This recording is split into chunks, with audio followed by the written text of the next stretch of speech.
First Blood is a 1972 novel written by David Morrell that would later be adapted to film in 1981 by Andrew Vanya, Mario Kassar, and Ted Kotcheff, based upon Vietnam vet and Green Beret John Rambo, played by Sylvester Stallone.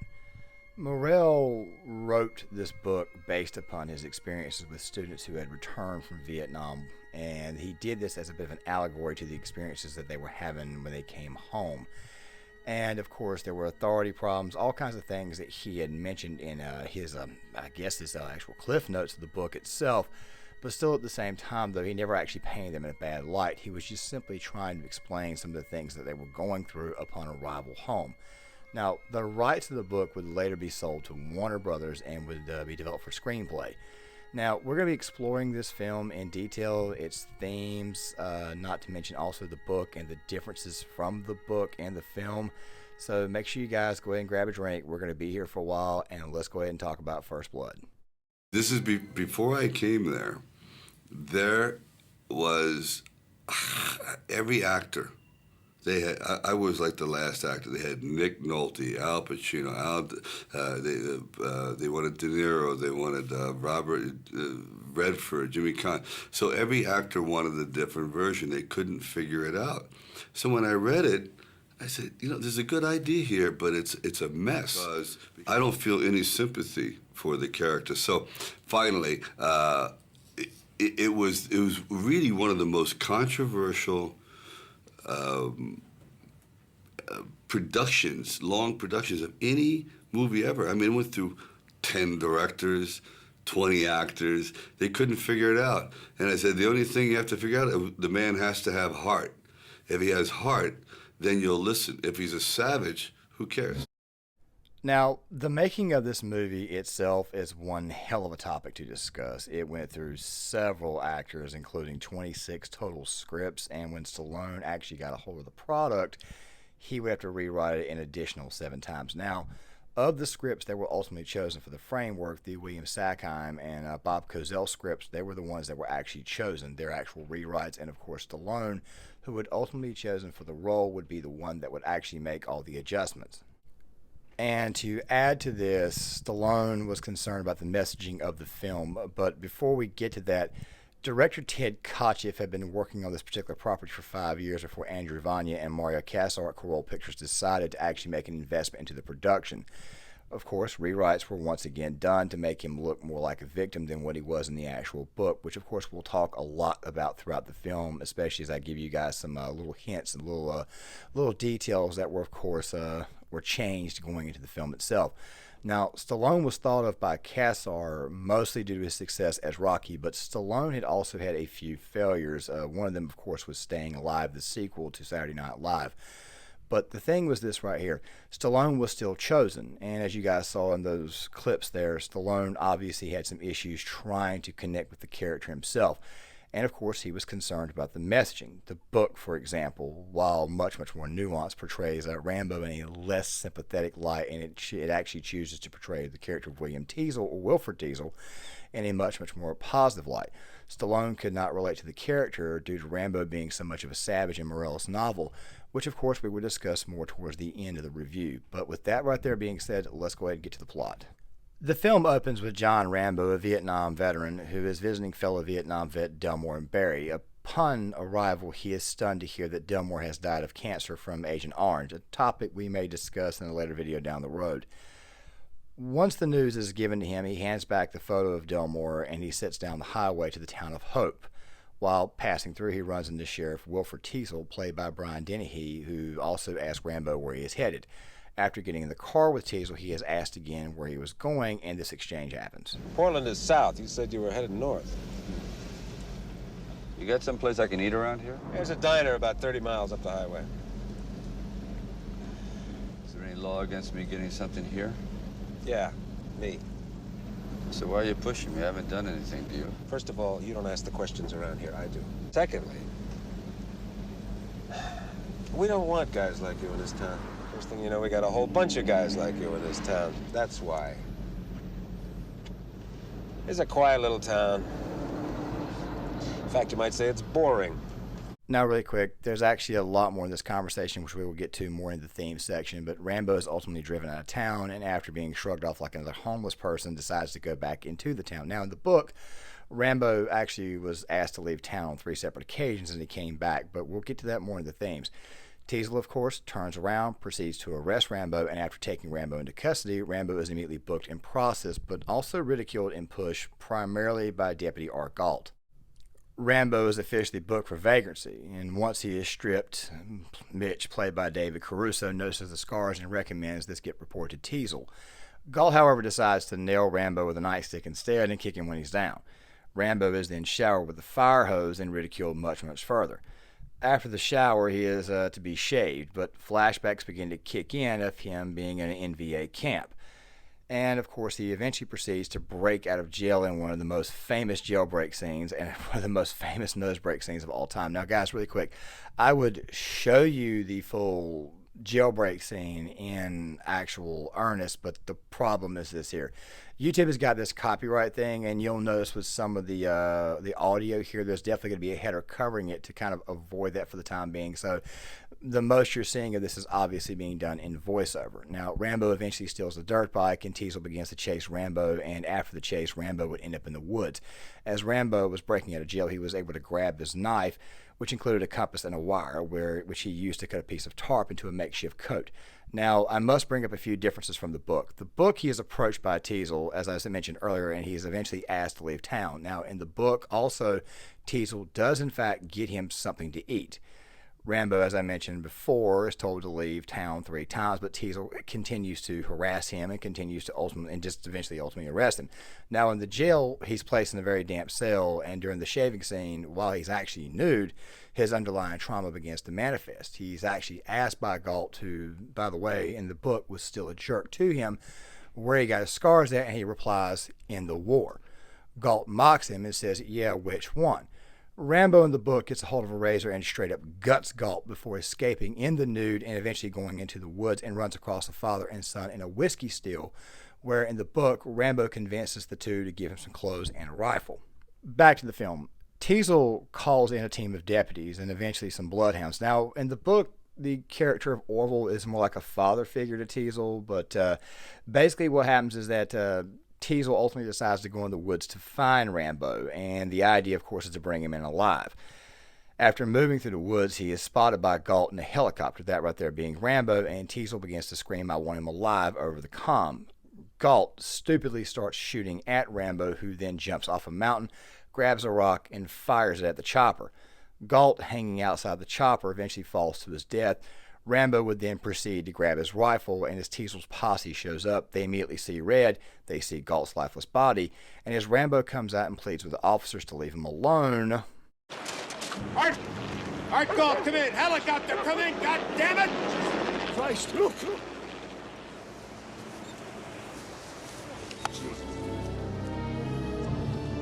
Looks like he wants to turn himself in. There's one man dead! It's not my fault! I don't want any more! Stand right where you are! Give yourself up!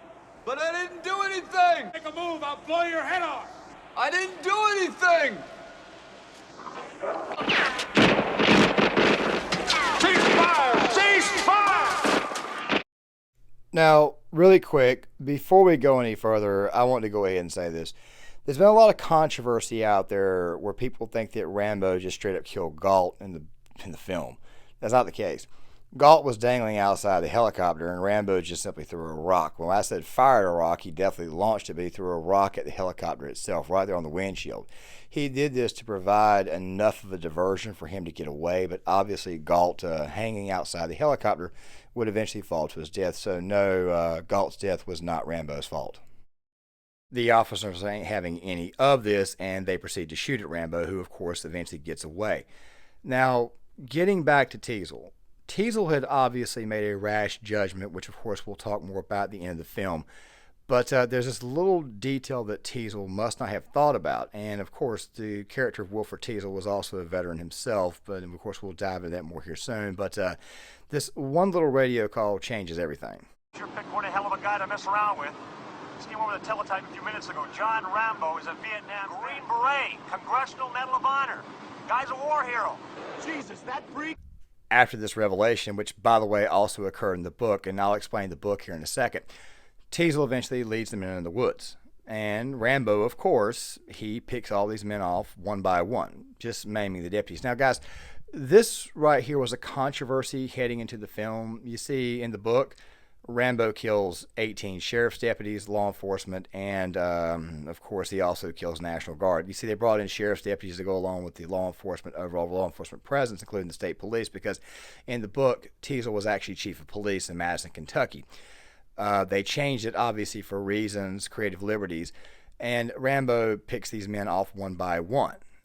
Starting with Mitch and then eventually down to Ward, and then eventually he would come into contact with Teasel, which I'll get to here in a second. But the thing is this here. In the book, he kills 18. They decided to change this so that way Rambo would not be seen as a violent killer. That is the reason why they chose to do this. Go back to what Stallone said, I want him to be viewed more as a victim, and one of the things they chose to change was the actual deaths to just injuries and maiming. I could have killed them all. I could have killed you. In town, you're the law. Out here, it's me. Don't push it. Don't push it, I'll give you a war you won't believe. Let it go. Let it go.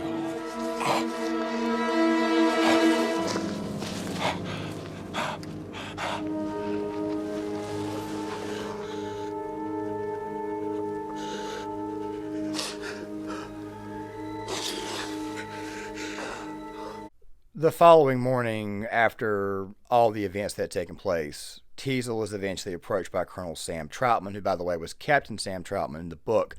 And Troutman, of course, was Rambo's CO in Nam. He shows up to advise Teasel on, and of course, the state police to let him go.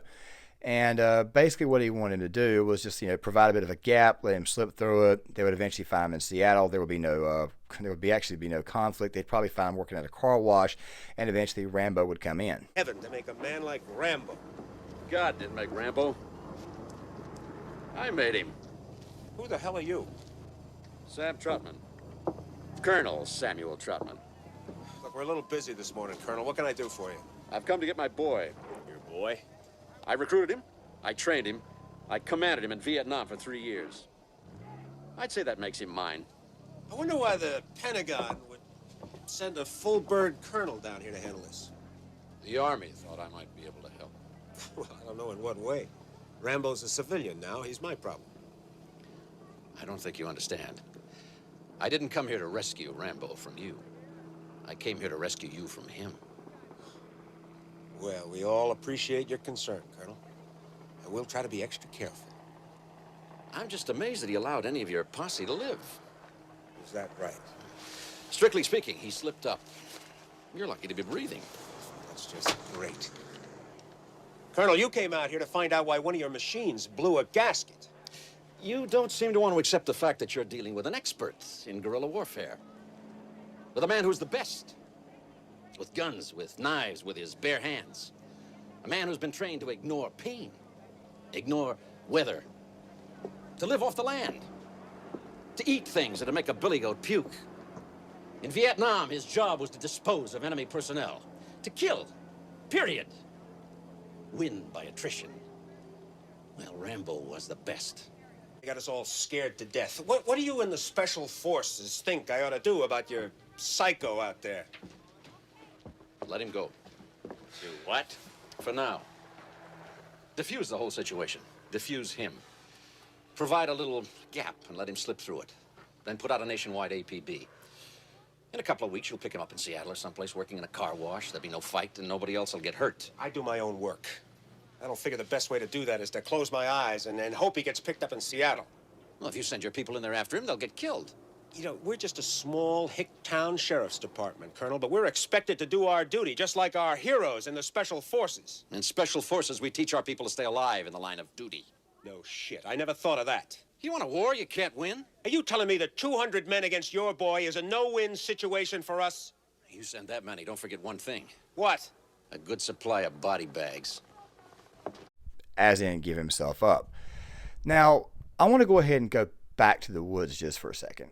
The scene involving the woods in the book is done in different perspectives. You see, the book loves to take the hunter versus hunted approach in the book, so it flip-flops between each person's psyche. Basically, what Rambo is thinking, what Troutman is thinking. In the book, of course, Rambo does eventually take down a helicopter, but of course, as I mentioned earlier, Galt could not have been a part of that posse because he was gutted in the police station. The thing about this particular segment is that in the book, Rambo ultimately hunts these men down. He even goes on the offensive, and as Teasel is in the woods, he eventually gets the call that Rambo is in fact a Medal of Honor winner and Vietnam veteran, and he's stunned to hear this. So the whole conversation about him being a freak or whatnot, that actually did not occur, but it was definitely stunning for Teasel to hear this. Now, Teasel, I want to go ahead and get this out of the way now. Teasel's actually a Marine. Fought in Korea, fought in the Battle of the Chosin Reservoir, which, by the way, is one of the Marine Corps' most famous battles. And he relied upon his experience to obviously try to get him out of this situation. But even Teasel's very, very minimal experience in this area does not actually equate to Rambo's experience in combat, as Troutman would explain. Now, guys, I want to switch back to the book just for a very quick second. The book is obviously much, much more nuanced about this situation.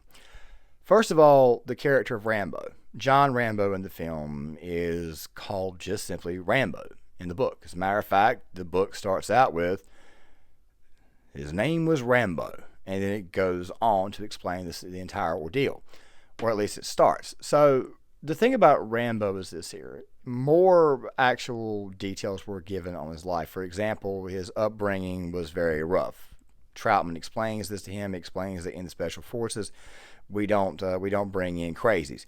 He explains that Rambo was a 16-year-old kid. He grew up in a relatively, let's just say it was a relatively poor environment. His father was a drunk. There was even a situation where Rambo had to shoot his father with an arrow. So therefore, Rambo already had a lot of trauma going into the military. And of course, Troutman also, when Teasel asked him, well, why the hell would he join the military? Why would the military take him? He said, look, he probably joined to avoid the draft, which was not exactly uncommon back in those days. A lot of men would just straight up join the military to avoid being drafted. Because if you got a draft card, it's very possible if you chose to burn that draft card, people might would call you a coward. The kid obviously was not a coward, and eventually he would go to Special Forces, and obviously this right here would actually translate over, where his skills would translate better into Special Forces. But let's also not forget that the Vietnam veteran was treated pretty poorly when they arrived back home. The conversation between the two eventually gets heated, with Troutman laying into Teasel because he made a rash judgment on somebody that he ultimately stereotyped. You see, this book, in a lot of ways, this conflict between these two is actually a generational gap that we'll discuss much, much further. But think about this scene here. Hey, if you're looking for trouble, you came to the right place, buddy. Oh, wait a second. Hey, you got 3 seconds before I break your face in. He means it. Yeah, I do.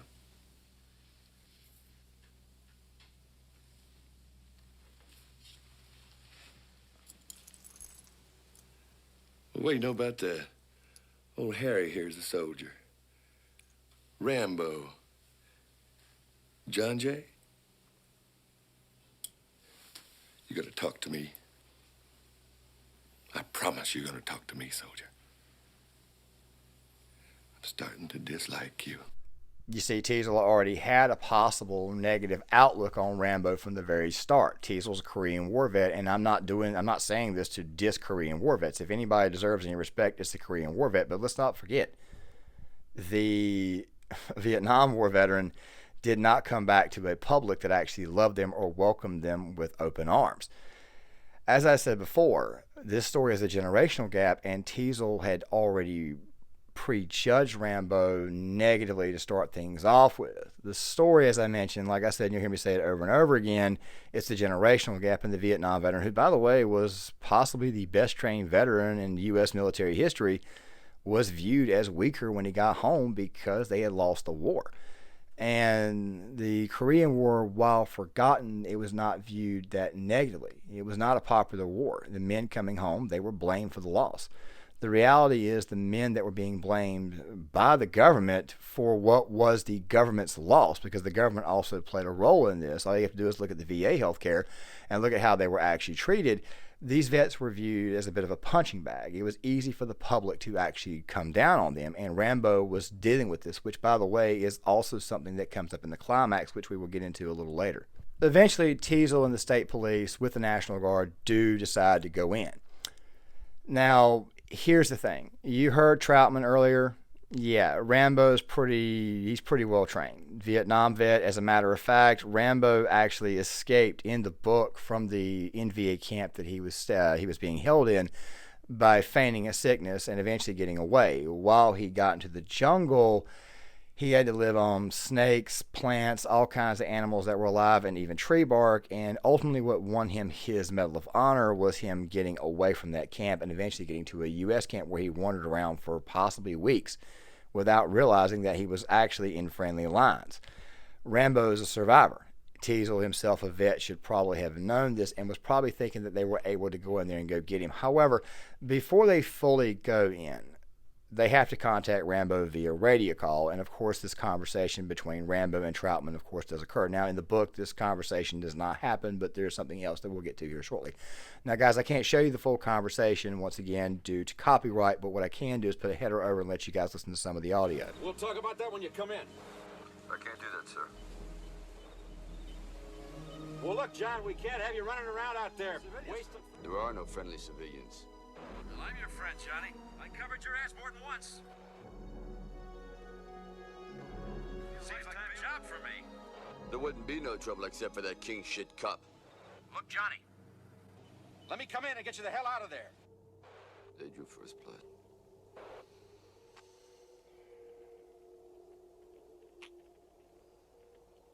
And it's not just the fact that there are no more friendly civilians and the fact that they drew first blood, which for the most part they did. And granted, Rambo did do some pushing of his own, but still at the same time, go back to what I said, he was already prejudged. He was basically trying to get through town. The only thing he wanted was something to eat. And as I mentioned earlier, he was already damaged. He was damaged before he joined the military. Then when he got to go to Vietnam, obviously he got damaged some more. I mean, look at this reaction. Just look at this reaction to Galt's body.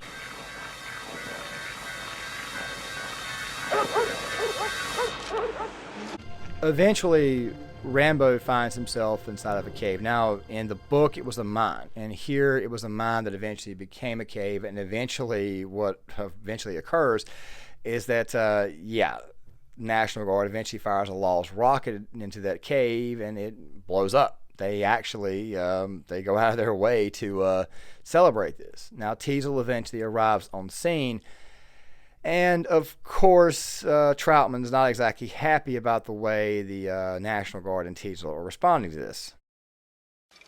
However he may have ended up, there was a time when he was very special. Special my ass. He was just another drifter that broke the law. Vagrancy, wasn't it? That's gonna look real good on his gravestone at Arlington. Here lies John Rambo, winner of the Congressional Medal of Honor, survivor of countless incursions behind enemy lines, killed for vagrancy in Jerkwater, USA. Now, don't give me any of that crap, Trout. Really quick, I want to switch gears on Teasle before I talk about the final segment and the eventual themes. In the book, Teasle is much, much more nuanced. Brian Dennehy does an extremely good job of playing a jerk, all right? And the conversation that is had in the movie where Teasle eventually goes to the restaurant to have a conversation with Troutman does not happen in the book. What happens in the book is that Teasle, going through all of the rigors of trying to find Rambo, almost getting killed on multiple occasions, eventually gets to a point where he starts to admire Rambo. He eventually gets to admire his military record and all that good stuff. And before Rambo eventually shows up at the town with dynamite and starts killing off friendly civilians, which, by the way, in the movie he did not, which we'll get to here in a second, Teasle was much, much more nuanced. As I mentioned before, he was a veteran himself. He was Distinguished Service Cross winner, had a Purple Heart. Also, to go on top of this, he was going through a very nasty divorce. He's roughly 40 years old. His wife had left him. He doesn't have any kids, and the only father figure he has is Orville, who, of course, is the man with the dogs. Rambo eventually steals a 7-ton and gets back to town with the sole purpose of letting out all of his anger. Now, once again, Rambo does not kill anyone. He blows up a trading post, which, of course, was a gun store. A store that had guns and powder and all kinds of goodies in it. He blows that up. He eventually shoots at the police station, even shoots up a toy store, but nobody once again gets killed. Now, When he does finally go into the police station, it suddenly becomes cat and mouse. It becomes hunter and hunted once again, this time between this time between Teasel and Rambo. Troutman does eventually show up, and I'll get to that here in a second. But ultimately, Teasel is bested. Rambo once again getting the upper hand, and in these moments, he is definitely considering killing Teasel. But of course, like I said, Troutman shows up and saves the day. Now, guys, once again, I have to cover up the shot. I have to cover up the conversation, but I'm pretty sure you guys are going to hear just enough out of this right here to understand exactly what Rambo is going through. Look at him! If you don't end this now, they will kill you. Is that what you want? It's over, Johnny. It's over! Nothing is over! Nothing! You just don't turn it off! It wasn't my war! You asked me, I didn't ask you! And I did what I had to do to win, but somebody wouldn't let us win! And I come back to the world, and I see all those maggots at the airport protesting me, spitting, calling me baby killer and all kinds of vile crap! Who are they to protest me, huh? Who are they? Unless they've been me and been there and know what the hell they're yelling about! It was a bad time for everyone, Rambo. It's all in the past now. For you! For me, civilian life is nothing. In the field, we had a code of honor. You watch my back, I watch yours. Back here, there's nothing. You're the last of an elite group. Don't end it like this. Back there, I can fly a gunship. I can drive a tank. I was in charge of $1 million equipment. Back here, I can't even hold a job. Fucking guards! Ah!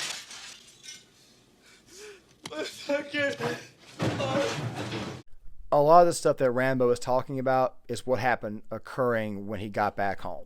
Being protested, being spit on, being cussed at. We'll be talking about this in more of the videos out there. We had a code of honor. Civilian life is nothing. He sees exactly how cruel the real world can be. And as I mentioned before in the book, he was a young man when he joined the military. I mean, for the most part, he lived in a very small, secluded area in Colorado, a small town with a drunk father. In the film, as you guys can see, he's obviously had more time at home. I mean, go back to the very, very beginning. He was already stereotyped, and of course, the public did not love Vietnam vets when they come back home. Treat them like crap. That right there is basically what happened to a lot of these Vietnam vets when they got back home. Rambo's been dealing with this since his arrival back in the States. Can't hold a job, not even parking cars, and for the most part, he's viewed as society's for the most part, he's viewed almost like a parasite on society, and nobody wants to have anything to do with him, so you can't blame him for being upset. Now, before I end this segment, I have to say this. Just a few things. The soundtrack of this film by Jerry Goldsmith was absolutely phenomenal. It invokes a certain melancholy, and it invokes a certain feeling in your soul that kind of calms you and makes you want to think about what's actually going on. Troutman, of course, who was not supposed to star in the film, which we'll get to here in a second, he plays Troutman perfectly. And Stallone, a lot of people love to pick on Sylvester Stallone's acting, but the truth be told is he's actually a much, much better actor than people give him credit. I told the director that we'll have an emotional death, but not a physical one. He went crazy, and they were going to sue me, so I had to go back 6 months later where they kill Rambo. And I used that in this movie. And when they showed it to the public with Rambo dying, it was a disaster. So they cut it out of the movie. So how is this ending different than the book? Well, in the book, what happens is that Rambo ends up going back to town in a stolen cop car. He is called by Troutman over the radio, who says, look, you need to go ahead and turn yourself in. You've got no chance. Rambo, of course, is initially standoffish, pretends he does not know who Troutman is.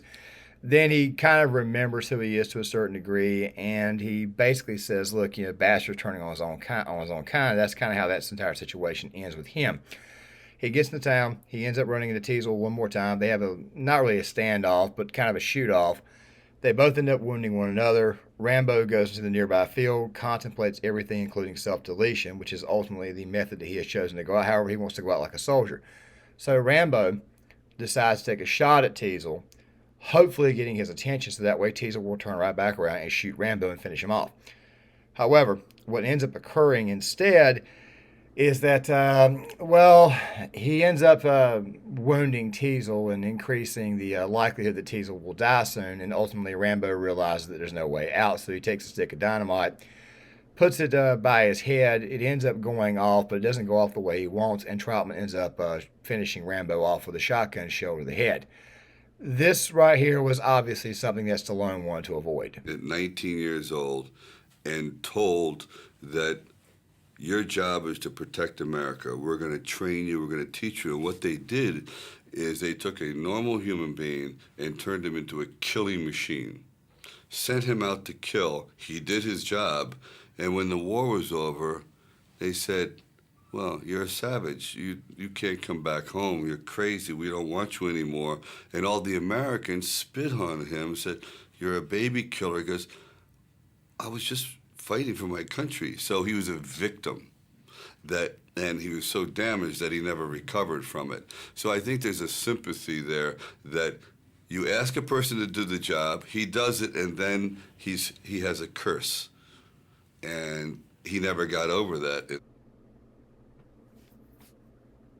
And the decision to spare Rambo obviously did not sit well with the actor who was originally set to play Colonel Troutman, Kirk Douglas, who actually quit the set on day one.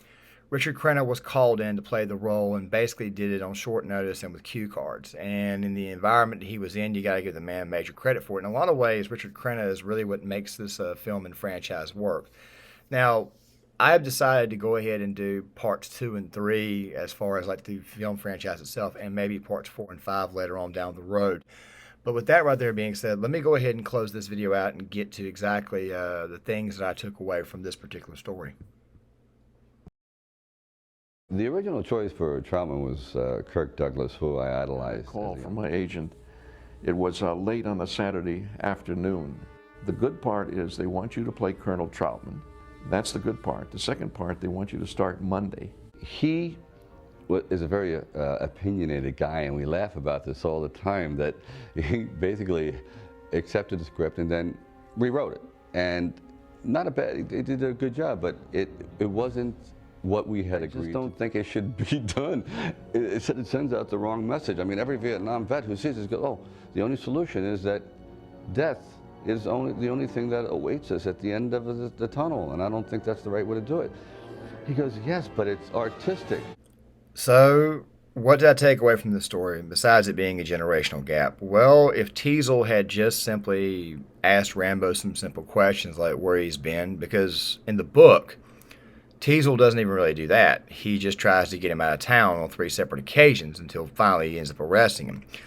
If he had just simply asked him where he had been, where he was coming from, just good old-fashioned stuff like that, this entire thing probably would have been avoided, and he possibly could have even been a positive influence on Rambo, who obviously was coming back to a society that, quite frankly, did not want him or any of the Vietnam vets. At the end of the day, this story is an amalgamation of what was going on at the time in the country and their overall attitude towards Vietnam vets themselves. But I would say it's more in the post sense, where we're beyond the whole anger portion, where people are stopped blaming them, and they just now look at them as parasites, which, by the way, you should not do to fellow vets. You should not do to veterans, period. You can't blame the men in uniform for doing the job that they were asked to do, like Stallone said. And I've always had the exact same feeling. If you want to blame your government, go right ahead. But the men who actually wear the uniform, who are just simply doing a job, there's no reason to blame them at all. And I think that the story was a warning of how to treat vets in the future, especially those coming home, and not to treat them poorly, especially with being vet to vet, because obviously, as you know, Teasel was a vet himself. That's what I took away from the story. With that right there being said, guys, I'm going to go ahead and put an end to this project now. If you liked this video, make sure you guys hit the like button. If you stuck around for the full video, I appreciate it. Please leave a comment in the comment section. I would love to get you guys feedback on this. Please share the video, and also please subscribe and hit the notifications bell so that way you guys are notified when my videos come out. I'll see you guys later.